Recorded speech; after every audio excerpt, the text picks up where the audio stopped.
dawada qaybtan qayb saddexaad wararkii cala dhinaca dulansiyaadda 26 December sidoo kale barnaamijkana xulashada dunida ayaa ku soo foolay magaalada Columbus ee gobolka Ohio ee dalka Mareykanka waxaa ka soo cusboonaaday mudaharaad waaweyn mudaharaadadan ayaa looga xun yahay dilkii muddada 2 toddobaad ka yar lagu dilay 2 qof oo madow iyadoo isniintii la dilay nin madow ah kaasoo hadda magaciisa lagu sheegay Andrew Morris Hill oo 47 jir ah oo lagu dilay barta baabuurta la gashaday ee garaashka guryaha isagoo ka soo baxaya kadib markii booliisku ay rasaas weeyeen isagoo gacanta bidix ku haysta telefoonkiisa gacanta ayaa waxa uu muuqday booliisku inuu boobsiyay sida ay wareyn cusub ay soo saartay waaxda laanta booliiska magaalada ayaa ku dhawaaqday in ay shaqada keeniyeen taliyaha ciidanka booliiska ee magaalada Columbus Thomas Conlan ayaa ku tilmaamay wixii dhacay in uu ahaa ficil aad u fool xun oo sameeyay askariga lagu magacaabo Adam Coy Mr Coy ayaa waxa ka yaalay dacwado hore oo ku saabsanaa inuu awood xad dhaaf isticmaalay iyo dad badan oo soo dacweeyay waaxda loo yaqaan the Columbus Division of Police ayaa waxay sheegtay in shaqadii laga buriyay sidoo kalena waxa ay sheegeen in uusan raacin dhammaan shuruucda magaalada booliiskada u yaala ee tahay inuu xakameeyo Casey Goodson Jr. 23 jir ah ayaa isagana 4 December la joogtay tanna carada ayaa ku sii kacisay ninka caan ka noqday ee qareenka dadka madowga u dooda ayaa war uu soo saaray wuxuu ku tilmaamay in ay tani muujinayso in bahdilka iyo ku tumashada dadka madowga ah ay u muuqato mid sii darsanaysa dadka Soomaaliyeed ee magaalada Columbus iyo magaalooyinka dalka Mareykanka oo jooga runtii waa inay aad iyo aad u taxadiraan gaar ahaan booliiska markay noqoto easy maaha isla markaana ma fududa isla markaana waxaan rajaynaynaa inaynu aad iyo aad u taxadirno doorashada qiimaha badan ee dawladda dalka Turkigu waxa ay sheegtay in ay 150 milyan oo lacag ka heshay dawladda leeyahay Tunisia oo u dhiganta 1.4 bilyan oo dollar lacagta liirada ee dalkaasi Turkiga waaxda madaxtooyada ee gaashaandhigga dalka Turkiga oo qaabilsan SPB madaxda guud Ismaaciil Damari ayaa sheegay in qalabka isgaarsiinta iyo qalabka tiknoolajiyadda hubka iyo kuwa difaaca radarada diyaaradaha droneska ee hoolan ee dalkaasi loo dabari doono dalka Tunisia oo noqday dalkii ugu ballaaran ee Carbeed ee hubka ugu ballaaran dalbaday 80 milyan oo dollar laga helay ayay ku soo dareen 70 milyan oo kale taasoo ka dhigan in dawladda dalka Turkiga haatan ay ku biirtay dalalka dhoofiya hubka waxa uu sheegay in ay dunida ugu baaqayaan u yiri hub tayo leh iyo qalab tayo leh oo baahsan madaxweynaha dalka Turkiga ayaa sidoo kale waxa uu sheegay in qalabka dalka Turkiga laga soo saaro uu noqon doono qalab tayeysan isagoo ka hadlayay waaxda dhinaca wax soo saarka dalka Turkiga shirkadaha ku bahoobay ayuu ku tilmaamay wax diidilo leh halka ay dadku marayaan laakiin wuxuu ku tilmaamay in meel hoose laga joogo in qof kasta oo khibrad leh oo Turki ah uu soo saari karo 1.2 dollar oo 1 dollar iyo 20 filis oo ku tilmaamay inay tahay lacag 10 ilaa 9 lira ah oo uu sheegay in kiiladiiba ay noqon doonto laakiin wuxuu sheegay in halbeegu uu ka yimid halkaas laakiin hadda uu joogo 2 dollar laakiin wax soo saarka la doonayo ay tahay 3 dollar in uu qofkiiba soo saaro halka dhinaca tiknoolajiyadda la doonayo 62 per kilo ayuu sheegay ama halkii kiilo waxay ka dhigan tahay markaas in uu leeyahay wax soo saarka dalka dhinaca karaanka in kor loo qaado wuxuu sidoo kale sheegay in wax soo saarka iyo dhoofinta qalabka uu gaaray bishii ugu dambeysay waa labadii bilood ugu dambeeyay October iyo November 17 bilyan bicsharo gaarsa oo dollarka Mareykanka ay dhoofiyeen taasoo ka dhigan ayuu yiri in sanadkan 20 bilood ugu horeeyay ay 150 bilyan alaaba gaaraya ay dunida u dhoofiyeen way ku hambaleenayaa taas laakiin waxaan doonaynaa ayuu yiri inaad laba jibaartaan dadaalka wuxuu sheegay in dalkiisa buqcadda uu ku yaalo looga faa'iideysto wuxuuna yiri wax kasto aad iibgeyso markay tayo yeeshaan waxa kugu soo noqonaya ayuu yiri ka iibsadihii wuxuuna sheegay dunida oo dhan hadda waxay baaraysaa ayuu yiri Turkiga wuxuu sidoo kale u sheegay in qiimaha iyo tayada labadaba la hagaajiyo oo loo jeedo qiimahan inuu macquul noqdo tayaduna ay hagaagsanaato waan ku soo intayna alaabaha la kala iibsanay dunida ana ka bixin dhulka reer Falastiin dhulka la qabsaday xooga lagu qaatay ee dhawaanihii qaarkood qoyan yahay gaar ahaan dhulkan daanta galbeed loo yaqaan waa tii xogyaha arrimaha dibadda dalka Mareykanka uu tagay uuna jabiyay dhaqanka wasaaradda arrimaha dibadda dalka Mareykanka oo dhulkan cusub ee qaramada midoobay xitaa qaraarka ka soo saartay aan la tagi jirin hadda waaxda dhinaca cashuuraha iyo badqabka ama badbaadada waxa la yiraahdaa markaasi xuduudda US Customs and Border Protection waxa ay ku dhawaaqday in alaabaha lagu sameeyo dhulka dadka Falastiin laga qabsaday maalmihii ugu dambeeyay lagu soo qoro waxa lagu suubiyay Israel ama made in Israel taasoo ah mid sharciga caalamiga ah gef ku noqonaysa sida ay qabaan xeelerayaasha iyo dadka dhinaca shuruucda caalamiga loo yarada iyo qareenada ah warka ay soo saartay waaxda markaas dawladda Mareykanka u qaabilsan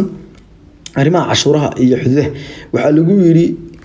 dokumentigan ama qoraalkani waxa weeye mid ku socda dadweynaha kaasoo ayuu yiri in la diyaariyo dhammaan qalabka iyo alaabaha lagu soo sameeyay daanta galbeed gaar ahaan aaga loo yaqaan aaga caada ama aaga C ay xukumaan ayaa leeyahay Israel sidoo kalena ay cashuurta wax ka qaataan Falastiin kuna qotonta heshiiskii Oslo Accords waa kii lagu bursaday sidoo September 28 kaasoo dhigayay ayuu yiri in aaga loo yaqaan H2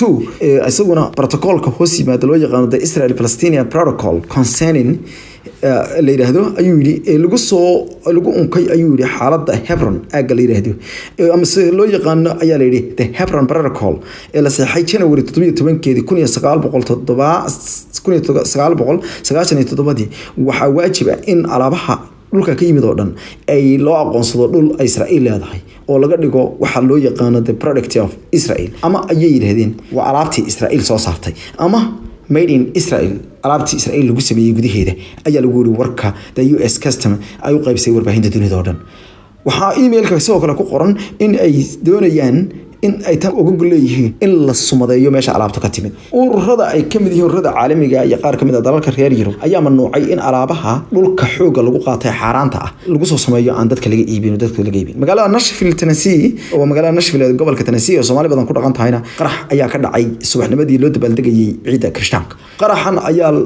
noqday mid aad khasaare dhinaca hantida u geystay walow booliiska magaaladu ay sheegeen in aysan cid ku dhaawacmin in aysan ku dhiban waxaana booliisku goordama ay sheegeen in ay u muuqato qarxu inuu ahaa mid kasma ah ama kac loogu tuuray meesha waxda booliiska ee magaalada Nashville ayaa warmutiyada soo saareen waxay sheegeen inay aaminsan yihiin in qarxu oo kac ahaa iyadoo halkaas kala carar iyo kala haad badan uu ka dhacay waxaana arrintan ku soo beegmaysaa iyadoo barihi ugu dambeeyay oo dhan ammaanka dalka Mareykanka uu soo hagaagayay gaar ahaan dhinaca qaraxyada aysan jirin ama ay ku yaraadeen waxaan ku sii wararka wacala dhinaca diblomaasiyadda dabashana qiimaha leh dalka Azerbaijan madaxweynihiisuna waxa uu sheegay in uu yahay qofka ka dambeeyay isku dhawaansho dhinaca cilaaqaadka ah oo Turkiga iyo Israel maalmihii ugu dambeeyay wakaalada wararka Wala News Agency ayaa waxay sheegtay in madaxweynaha Azerbaijan Ilham Aliyev uu doonayay inuu xaliyo heshiis dhex dhigo labada dal ee labada cilaaqaad wanaagsan la leedahay Azerbaijan waxaa la sheegay inay taasi ka dhalatay kadib markii khadka telefoonka kula xiriiray Rajab Tayyip Erdogan una sheegay in arrintaas la qaboojiyo Erdogan ayaa arrintaas diidin hase yeeshee madaxweynaha dalka Turkiga Rajab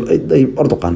ayaa war uu soo saaray waxa uu sheegay inay doonayaan in cilaaqaadka Israel ay hagaajiyaan laakiin wuxuu sheegay in shuruudda ugu daran ee ku xiran ay tahay inay ayaguna madaxa uga kacaan dadka reer Falastiin wuxuu yiri siyaasadda yada ayuu yiri xuquuqda Falastiin waa khad gududan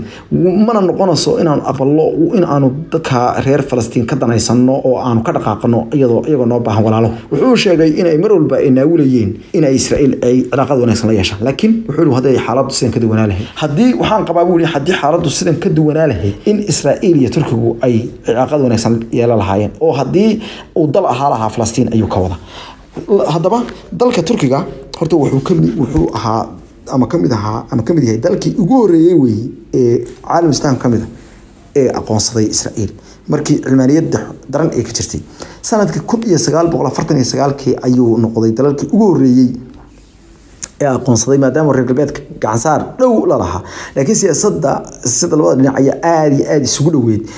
balse waxay xumaatay intii uu Erdogan awoodda yimid iyo xisbigiisa Islaamiga intii ay qabsadeen kuwaas oo isbedel xoogan ku sameeyay dhammaan siyaasadda arrimaha dibadda Israel taganaantii ku aadaneed ku-xigeenka baarlamaanka dalka Iran waxa uu soo dhaweeyay koox ka socota maamulka Falastiin ee Hamas qaybta Hamas ee magaalada Qasr afyeenka kakan ee dalkaasi ku-xigeenka afyeenka kakan ee dalkaasi oo ah nin aad codkar u ah warbaahinta inta badan la hadlo Xuseen Amiir Abdullah la yiraahdo Abdullahi Yaan baa la yiraahdaa waxa uu ku soo dhaweeyay xafiiska isagoo oo si weyn u qaabilay wuxuuna halkaasi cagajuleyn iyo hadallada ugu daraaday Israel hadallada ugu daraaday Israel dalka Israel Benjamin Netanyahu wuxuu ku tilmaamay inuu gidaarka madaxa ku dhuftay wuxuu yiri Netanyahu iyo waalidiisii hadda wuxuu madaxa ayuu gidaarka ku soo dhuftay gidaarka ayaa ku dhamaaday mana jirto ayuu yiri wax mustaqbala oo Israel ay ku leedahay gobolka soo hadalka u dhigay ku-xigeenka afyeenka baarlamaanka dalka Israel isagoo dalkiisa sii wata ayuu wuxuu yiri waxaan soo dhaweynayaa xubnaha dhaqdhaqaaqa wax iska caabinta ee Falastiin wuxuuna sheegay inay sii wadi doonaan annagu wuxuu yiri hal dal ayaan u aqoonsanahay dhulkaasina waxa weeye ayuu yiri waxa ay Iran ay aqoonsan tahay oo kaliya waa Falastiin oo caasimadoodu tahay ayuu yiri al-Quds al-Sharif waa bariga Quds ayuu yiri iyo wuxuu yiri dhulka barakaysan oo dhan wax iska caabintuna waxay noqon doontaa ayuu yiri kuwo la laga jibaka wuxuu yiri waan sii wadi doonaa inaan taageerno wax iska caabinta baarlamaanka iyaguna wuxuu leeyahay qayb dhan oo aan ugu talagalnay wax iska caabinta iyo xoreynta al-Quds al-Sharif wuxuuna sheegay in ilaa iyo inta hal qof ka nool yahay iyaga aysan saas yeeli doonin wuxuu keenay sifo kale oo la yaab noqday isaguna taasoo muujinaysa sida ay Israa'iil iyo xukuumadda wadadadu ka taliyaan reer Iran ay kala tageen wuxuuna yiri sida Israa'iil wuxuu yiri waa maamul ama waa koox la macmacay buu yiri macnaha dal maaha waa koox la macmacay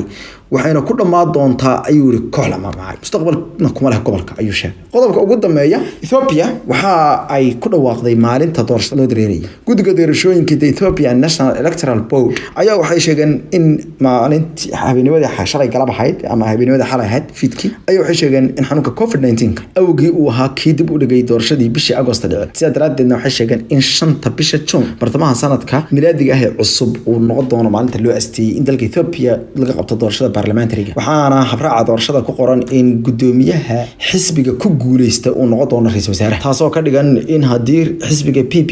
uu ku guuleysto uu noqon doono ra'iisul wasaare Abiy Ahmed waxay sheegeen in doorashada noqon doonto mid furan sidoo kale waxay sheegeen in loo tartami doono si habboon guddigu waxay soo saari doonaan habraacyo dheeraad ah iyadoo oo dalka Ethiopia uu wajahayo colaado iyo qulqulatooyin ay ugu dhameysay tii ka dhacday deegaanka Benshangul Gumus halkaas oo ugu yaraan 42 nin oo la sheegay in maleeshiyada hayeen militariga dalkaas cagta ku mariyay ka hor intaysan ka faaruqin goob ay xasuuq ka geysteen 100 qof oo dad ay ku dileen ra'iisul Ethiopia ayaa sidoo kale la dhacay dagaal culus oo kaga socday gobolka Tigray inkastoo haatan badankii la wiiqay awoodii kooxdaasi Tigray lagana dhigay mid markaasi jantaa rogan noqotay oo jani cilmi meel ay dhigeen la waayay intaan ku joojiyo doorashada qiimaha leh tan inta sarka doono barnaamijyada kale ee ku mid ah barnaamijkeena xulashada dunida amaanal